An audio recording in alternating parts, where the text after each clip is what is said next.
Hello everyone, welcome to Sanmargaha classes. Question number 25 from the Emperor's New Clothes.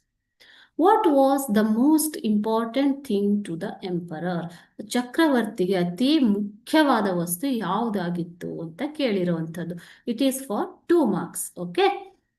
The only thing important to him was to be well dressed every day. ಪ್ರತಿದಿನ ಚೆನ್ನಾಗಿ ತಾನು ಉಡುಪುಗಳನ್ನು ಧರಿಸಬೇಕು ಅನ್ನೋದೇ ಆತನಿಗೆ ಬಹುಮುಖ್ಯವಾದ ಸಂಗತಿ ಆಗಿತ್ತು. He wanted to appear before everybody in beautiful new clothes. So, ದಿನಾಲು ಆತ ಜನರ ಮುಂದೆ ಹೊಸ ಹೊಸ ಸುಂದರವಾದ ಬಟ್ಟೆಗಳನ್ನು ಹಾಕಿಕೊಂಡು ಬರೋದಿಕ್ಕೆ ಇಷ್ಟಪಡ್ತಾ ಇದ್ದ. ಓಕೆ,